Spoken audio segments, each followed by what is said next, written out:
Hello, everybody. I'm Srushti Chipre, and this is the Purple Science Podcast. Today's episode is based on a topic that a lot of my friends have been nudging me about. This is something that consumes a very important part of our life as students and marks some very important decisions in our lifetime, and these are entrance exams. Now, according to what path you have chosen, what field you work in, you might have given a bunch of these entrance exams at different points of your life, and we will talk about these in specific detail if need be. But today, you'll listen from somebody who has been freshly admitted to MSc, and I have seen her struggle and work hard for her MSc entrance exam from the past 2 years. So I asked her about how MSc entrance exams were for her as a learning experience, whether it is really worth our time, whether we really get something out of it, and if there were no entrance exams, would we choose our colleges, our courses, and our career paths differently? Let's hear from Nashrah Mubeen, a first year MSc student in microbiology from Integral University, Lucknow.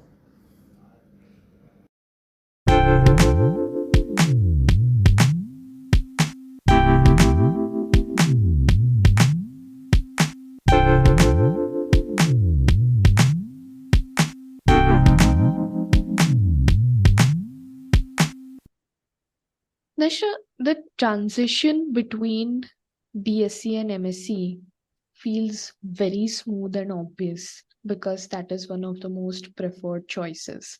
But between BSc and MSc, we know that there's a time span of a lot of confusion and decision making that happens. We are both aware of that. What are some common challenges that you faced and you saw everyone facing at that time? Thanks for that question.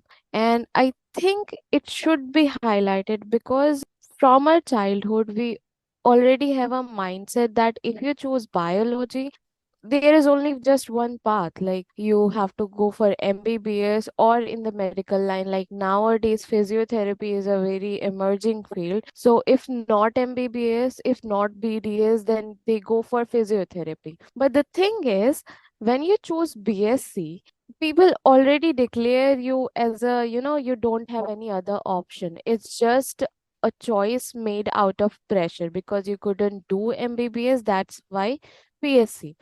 So the thing is, when you complete your graduation, again, the same dilemma, the same thought comes again. Like, now what I should do?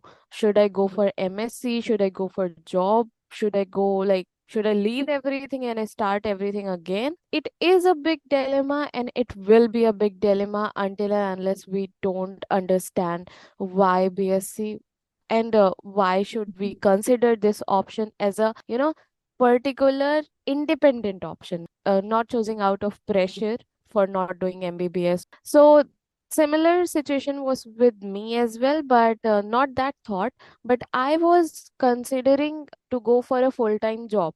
After BSc, I was thinking of going for a job because in between my graduation, COVID happened and I got a lot of opportunity to explore my talents. So I was like, That's whether interesting. should I go for a full-time job or should I consider doing masters? But at that point, I was like, okay, let's take a break for like 4 to 5 months. And if I crack any entrance exam, then I'll go for masters. And if not that, then I'll stick with my first choice, that is doing job. So I was in BSc in my third year and I started preparing for MSc exams. And then I realized that it was, without any coaching or without any except my professor supported me whenever I needed them for like specific questions and all. I was all on my own. So I had to prepare a lot about like what kind of patterns they follow, what kind of strategies other followed, since we are living in a 21st century and it's all about technology. So I was able to access all the information that was online. And yeah, there are many sources which are helpful for a student to, prepare for their MSc entrance exam. And that was the time when I realized actually I want to do both. Like, I also want to do MSc as well as I want to do, part-time job or something. And that was not related to science, but that was something related to my other talents, or you can say other things which I wanted to do in my leisure time. And this was the Yeah, post-COVID period. this was the, you can say, the break was from the COVID period to the point where I decided to do masters. Yeah, So that dilemma was not short, where I faced a lot of confusion, like what should I do now? right, right. So, Nasha, now the scenario is such that all of us at one point of our lives have given or will give entrance exams, right? Since Yeah, you are freshly out of this phase, how are yeah. MSc exams as a learning experience? Let's put some light on that. See, if you are going to give any masters or a net exam after like 5 months or 6 months, then you think, okay, 6 months are enough to start preparing for something. And you consider this day one and you start everything from the scratch. But what I realized it's not that 6 month preparation. It's a whole 3 year preparation that you do in your graduation. Because I realized many of the questions which I attempted in my entrance exams were asked from my graduation experiences. Like, some were asked from my Viva question. My teacher asked those questions in our normal classroom. I was a person who was very curious to answer every question. So I tried answering those questions, and that process of thought led me to answer that particular question, which surprisingly I got in my entrance exam.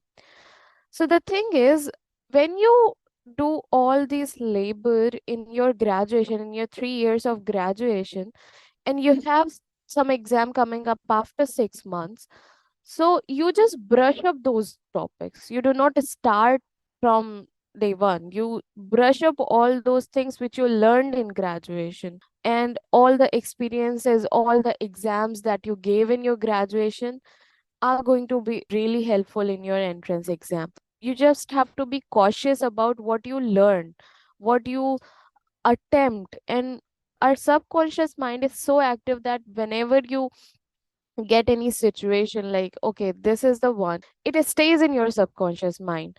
And as soon as you get that question paper, if it is in your subconscious mind, then you definitely know the answer. So for example, in one of my genetics viva, I got a question about what is the property of flavor saver, hybrid breed of tomato. At that time I didn't know the answer. I was like, I don't know the answer. And my teacher told me that it increases the shelf life of tomato. That's why that was the reason for creating this hybrid. So I was like, okay. And I forgot about it. But during my GADB exam, I got the same question, that flavor saver has which specific feature. I immediately take that answer. So, this was the experience that I had in my graduation, and that gave me the result in GATP. So, Nashra, you told about your learning experiences, and it was Yeah. great listening to them. Did you see any other challenges that were faced by people around you? And were they struggling with either the preparation of the entrance exams or, just going through the exam phase? Yeah, it was not a very easy journey. I have this problem of memorizing things, whether it's fungi classification, protozoa classification, I always mix them up. So this memorizing problem is also one of the biggest challenge I faced. And people around me had different challenges. Like, someone was not able to understand molecular biology, someone was not able to solve Michaelis Menten equation problems. So they all had different struggles, but the thing is, MSc entrance exams are designed in a way that we have to tackle mostly the memorizing questions. Not always we get the questions which are, testing our intellectual ability. For example, I gave JG Bell's exam, I gave DAM exam, and I gave GAT-B exam. So in all these three different exams, what I noticed was JG Bell's exam, which is also like organized by TIFR. Unfortunately, I couldn't go there, but I enjoyed giving that entrance exam because they asked question which was testing my intellectual ability, Interesting. which was, forcing me to think. For example, if I would tell you one of the question that I really loved, and again, this will also relate the answer with your previous question that you asked me. So there was this question that a person has four daughters. He has some mutation in his mitochondrial DNA, and he has four daughters. His wife is normal, his mother is also normal, and his mother-in-law is also normal. So what are the chances that his daughter will get that mutant mitochondrial DNA?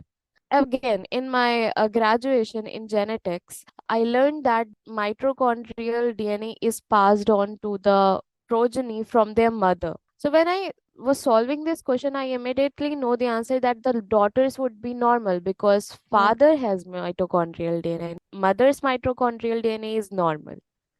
That was not direct question, but that forced me to think about whole concept. So yeah, and in jam or in other entrances exam, most of the time they directly ask you the question that is based on the memorizing power. So I have really bad memories. It was big struggle, or you can say a big problem that I had to tackle. Right. So just to sum up what you said, you basically enjoy, or it's better that you get some critical thinking questions rather than some memorizing part, because that tests your abilities better, right? Yeah, and that also makes the concept more interesting. If someone is really interested in research and they get to know these kind of questions, they attempt these kind of questions, they go back and they learn the concept. Right. So I think you have highlighted some of these points already, but I'm very curious. Are these exams able to justify or extract all that you've learned in the 3 years of BSc? Do you feel there's a gap between what you learn in your college and then what you are expected to replicate in these exams? Because even your answers kind of, I think, highlighted that, but So the thing is, I don't think they completely satisfied what I learned in graduation, because most of the time we're going into learning the concepts. And since I was focusing on these entrance exam, I had to learn what particular enzyme is present at what particular step, because they could ask question directly from there.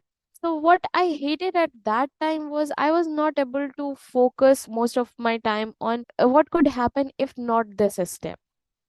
You know, think in that way, because I had less time, I had to cover a lot of topics, and again the pressure was also there, like I had to crack MSc exam. In between all these things, I realized that I was just learning, just cramming all those answers, just practicing every day. Okay, 50 to 60 questions. I was just sitting in front of my laptop listening to all the classes. And in between that, I could not focus on all the critical and logical approach that could go in. so basically, you prepared for problem solving, but you were expected to replicate a lot of answers that you had to memorize, and that's Yeah. what happened, right? Yeah. So you spoke of pressure that you had during this phase and while giving the entrance exams. Let's say there was no pressure of the exam itself. There was no barrier of entrance exams, then on Mhm. what factors would you choose your college, and then how would you prepare for it now that you have some idea what happens in a master's program? How would you prepare for that? First of all, every student out there who is doing BSc, they have this dream of going into IISc or IITs or ICERs, or not in India, then abroad, specifically MITs or KCL or many other universities. So, what attracts these students is their work, their lab. And above that, what you want to pursue, like which subject you want to go for, whether it's satisfying your hunger for knowledge, or is it helping for you to make your career trajectory align in a right direction.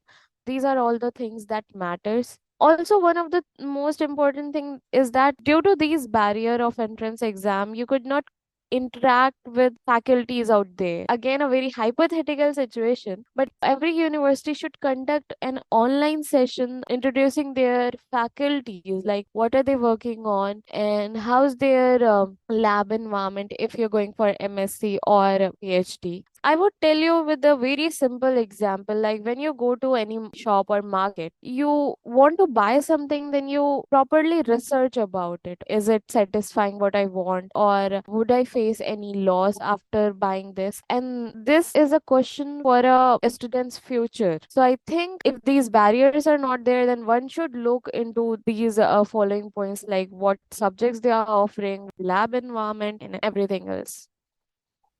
Yeah, so two important points that you brought here. One, I definitely also think that faculty would be happy to see what kind of students are coming in, and those interactions will help beforehand. Secondly, I think it will be very useful if undergrads can have the experience of research before they go for masters, because that goes a long way into what kind of research they will pursue. And if even if not, just to take that decision of, I am not interested in this, I think you have to be in a lab first, because otherwise it's not an informed decision. But I'd like to ask you, so in these 3 years, was it not clear, were you able to make that decision of, this is the field I want to go in, or this is my area of interest? Yeah, so when I took admission in graduation, so I went there just out of my love for genetics. So when I went there, I was getting two combination, genetics, chemistry, zoology, and genetics, chemistry, microbiology. At that time, I didn't know a single thing about microbiology except that it focuses on microbes. And your love for genetics stayed intact after the 3 years? Yeah, it is still there. No matter what I pursue in master, what I pursue in PhD or anything, but genetics is going to stay there. Mhm. So coming back to your questions, in my graduation, I was very clear that I do not want to do my graduation in zoology. So I was like, okay, microbiology is the option that I have, and genetics is what I came for. I went forward, and during these 3 years, I got a lot of opportunity to experience the lab environment. I consider myself lucky for that because most of my peers don't have that kind of experience. So they're still in that dilemma.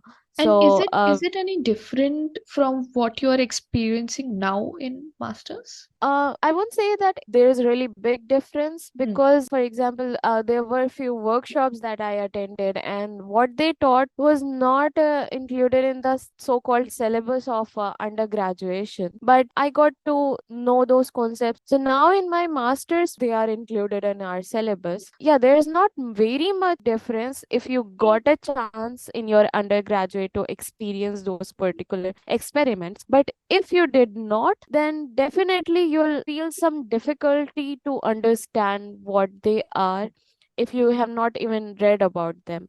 So, yeah. You mentioned some workshops that helped you have this experience. Yeah. What kind of workshops were these again? Yeah, so there was this workshop just before COVID. The title was Exploring Microbial Diversities on the Basis of 16S Sequencing. Honestly, at that time, I didn't know why 16S sequencing was done. I was like, okay, some lavish word is there. So, and I should go for that. my friends also were there. They were also like, force me, Nasha, let's do it. Like, it's going to be a breakthrough in our undergraduation. And yeah, and so we were like so excited just because the title was very interesting. In that whole workshop was a really new and completely amazing experience for me, because I was forced, literally forced, to think beyond my abilities. So in that particular workshop, we had to collect samples which supports the growth of microbe. And luckily, we got good growth on rust, which we never thought like rust could support the growth of any microorganism. And then we went deep into doing literature survey, like rust supports which kind of organism and all. So we ended up making it our major focus. During this procedure, now I realize that we were already experiencing what a master student does in his or her lab, or a PhD student does in his or her lab. They asked a very specific question, why? And we were asking the same question in our undergraduate, where no one took us seriously. Normally, undergraduates in India, especially, if in your undergraduate you will go to your lecturer and you'll ask that, I want to do some research, I want to focus on why this particular thing is happening, they'll say, first complete your syllabus, perform well on the exam, and you'll definitely get the chance in your masters. So no one took us seriously at that time. So our mentor, Dr. Anil Kumar Challa, he said to us, okay, design your posters. What's your story? And at that time we were thinking, what do you mean by story? Like, so he was like, whatever you did till now is a story. And you have to tell your story in front of everyone. And we were like, okay, we took 6 samples, and out of those 6 samples, we could see the growth on this particular sample. And now we are taking it further. So, this is our story. Since I have experienced these things, now masters is quite easy for me, but not for my peers who did not have experience. I think learning while doing is already underrated, especially for undergrads. But you jumped right in and you're continuing to do so, which I find really bizarre and wonderful. I hope and I'm sure that this will bloom into something really great. I guess, Nashra, this conversation will be incomplete without asking you for tips for the students who will be appearing for entrance exams this year. But I'm sure that they have a lot of book recommendations and timetables to follow. So, is there anything that is not study related? No, any secret sauce that you'd like to share? So don't go for really big diversion or transition. Just follow a very simple routine. I would suggest to, stick to the basic concepts that you have, and practice as much as you can. And apart from this entrance exams and masters, I would suggest every undergraduates out there listening to this podcast, develop skills. Not having any skills would definitely wipe you out of all the competitions, and having some out of the box skill would lead you to present yourself out there. So these are the things that we should focus on. You already have that caliber. It's just that you have to realize. It's just that you have to follow very basic path, and focus on what you really want. That is not the end of the conversation. In the upcoming episodes, we will talk about how we can better these entrance exams as a learning experience and whether we need them in the first place with students and teaching professionals.